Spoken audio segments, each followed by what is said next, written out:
there, welcome to the I Ching Cafe. My name is Belinda Doveston, and it is wonderful that you are here with me for our weekly I Ching forecast for the week commencing the 27th of April 2026.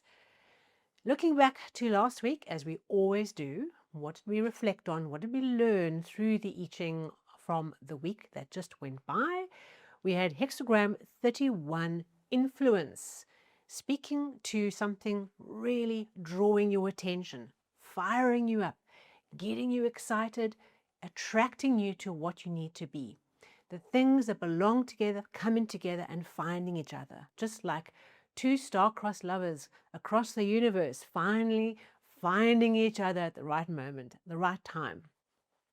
And so last week, we would have had some aspect of our life of where we were drawn to what was really inspiring us, what was drawing us forward, what was moving us to action, what did we feel fired up about and worked up about, that this is what I need to do, a real conviction. I know.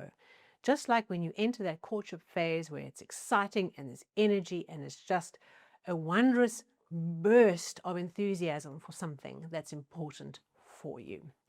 With the advisory we had last week of watch out for running after things too quickly, be patient, don't get carried away, stay focused, what you need will come. And then we had also Hexagram 45, amassing or gathering together, tuning us into thinking about tapping into the crowd, the big idea, the big movement, understanding and dialing us in to what it is that we need to do to reach out and gather in the resources and the crowd that we need to create the party, to create the movement, to create the business, to create the flow. Whatever it was, our thought processes were being drawn into the cloud, the crowd. Okay, so if anything came up for working with attraction and influence, were you influencing others? What was influencing you? What was sitting in your thoughts, driving you forward? Like, I must do this. This is mine. I just know this is meant to be for me. And that energy of gathering together and tapping into this vast system, this vast network, and gathering in the harvest, the things that you need. Mobilizing things around a very clear central idea. If anything came up, as always, please do share and comment.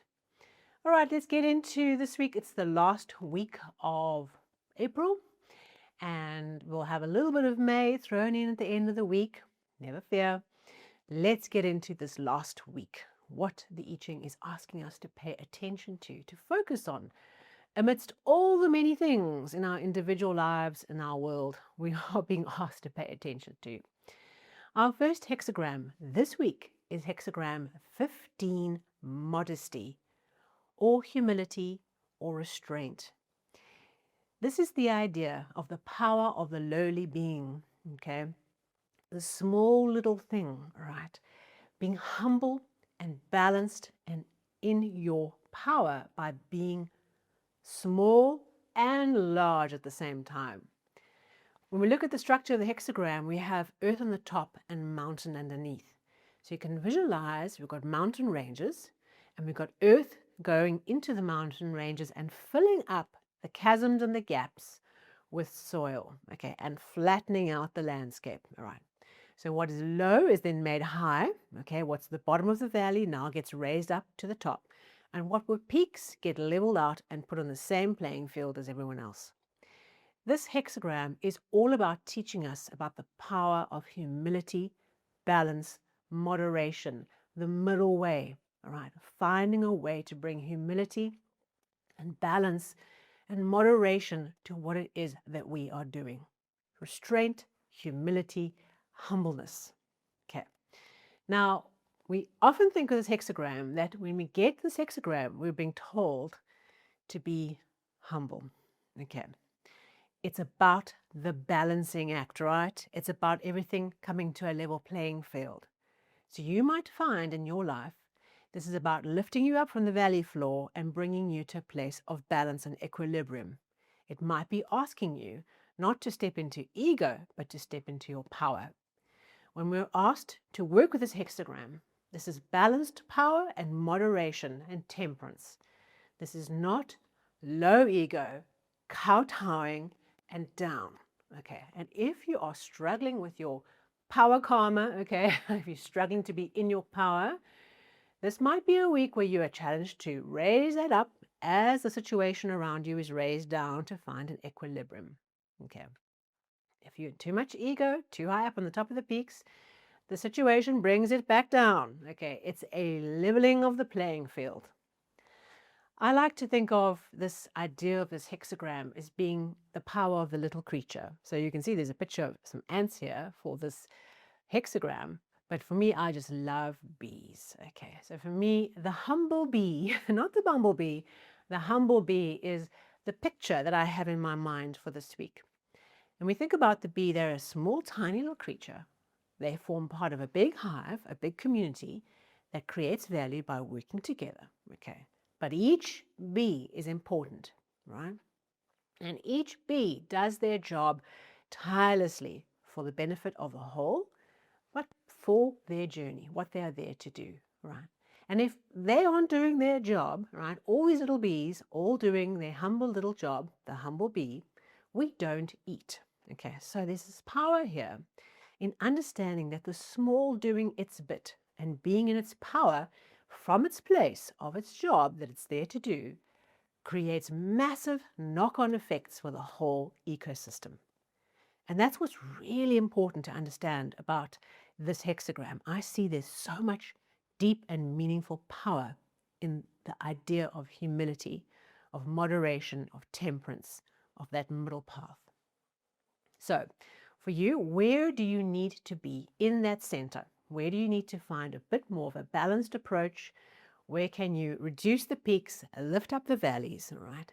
Be in your power, but not overpowered, and find that happy place where you are doing your job and you're busy, you're a bee, you're collecting pollen, you're coming it back, you're participating in this thing called life productively and happily and from the place that you can add value. And I think if we just take this idea of this humble bee this week and we work with this idea of just being a great bee, whatever it is, whatever place in the world we find ourselves, of being this amazing, powerful bee doing their bit. Whether you're a worker bee or a drone or you're a queen, whatever it is, whatever part you play in this orchestra, okay, of bees, doing it well and putting your head down and finding a balanced, moderate, ego-balanced way of getting the job done. Okay, bees don't seek glory, they just get on and do the job. Okay, and they communicate and they work well with others. It's a beautiful symbol for us to work with. We have two changing lines this week in the first and the fifth position. And with this hexagram, you know, the ancient Chinese so revered this concept of humility and modesty that in this hexagram, every single line is positive. There are some that are more positive than others. And this week, our two lines we have are super positive. But all the lines of this hexagram represent positive energy.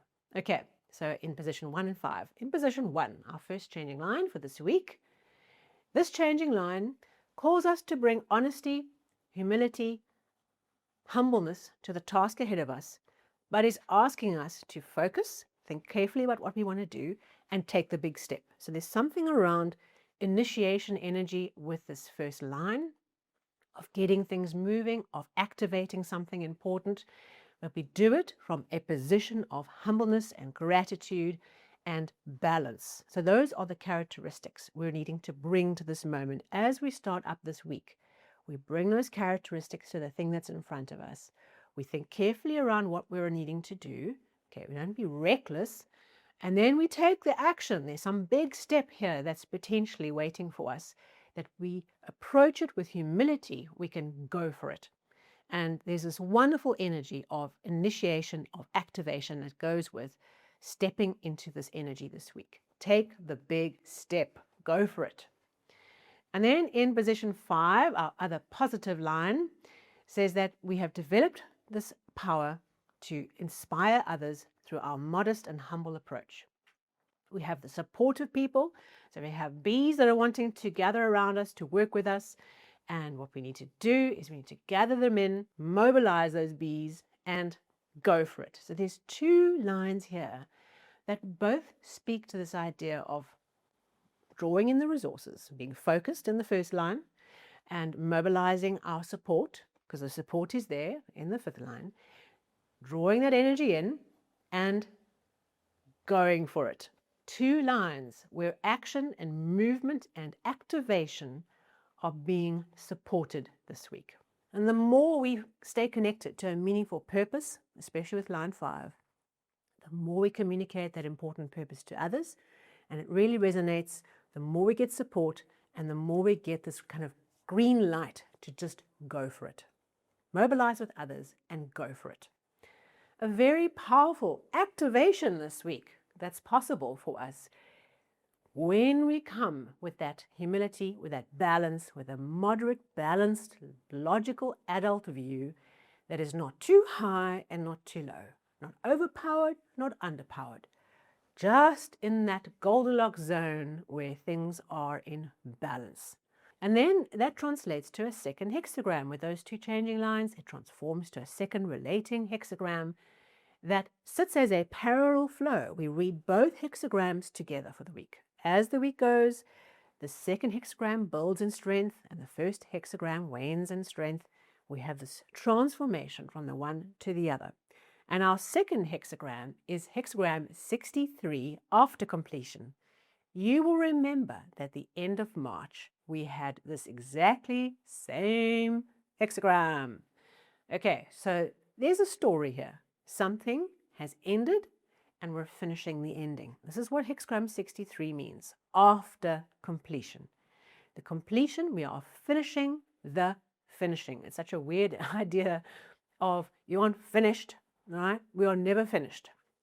The I Ching is always in a cycle of change. But here, we are finished and we are finishing up that finishing, as opposed to about to finish, which is hexagram 64, where we are pushing for the summit. No, here we are 3/4, maybe 7/8 through crossing the great water, crossing the river, undertaking the challenge. And all we need to do is just finish that last bit. Just end it the way that we had decided to end it. There's something around ending it and finishing that crossing, making that last change, reaching a place of completion and order. And of course, in the I Ching, the moment you reach 100% order, you move into disorder. Think of the yin-yang symbol, right? The moment things are complete, they begin. And we are in this endless cycle of growth because we are beginning and ending and beginning and ending in many different spheres of our lives. Who knows what might wait for us in May? What kind of energy after these 2 cycles at the end of March and April endings? What opens up for us? What is waiting to be born because we're willing to complete the process? Something needs to be finished. Some decision needs to close things off. We need to make the crossing, finish the job. Don't change the strategy right in the final moment. Complete the thing that you are finishing, because a new cycle is upon us. Who knows what that's going to ask of us? Right, an interesting week as we finish up April, a repeated cycle. Perhaps there was something in your life that was finishing up, right, at the end of March. It wasn't quite finished. A phase was finished, and now we have another phase that's finished, and we're finishing that up. So I suspect we have a double-barreled message. We'll find that whatever we're finishing up now had a cycle of completion, even if it was our thinking, right? A cycle of completion in end of March, and now we are taking the next level of action to complete the next phase. Let's see. Thank you so much for being here with me. It was great sharing April with you. Next up, shortly, we'll be getting stuck into our May forecast. And then off we go into May with our weekly forecasts to see how we can tap into and work with the I Ching to bring about meaning and contribution to our lives. This is not just about personal development. This is about how we can contribute meaningfully to the world around us, because we are growing and we're seeing the world in a new light, and we are able to enhance and accelerate our contribution to the world we live in. Thank you so much for being here with me. If you like this episode, thumbs up, a like would be great. And of course, if you'd like to subscribe, you know what to do. Remember to hit the bell icon to get notifications, or hit the follow button on the podcast option. And I will see you very soon for that monthly forecast. Until then, take care.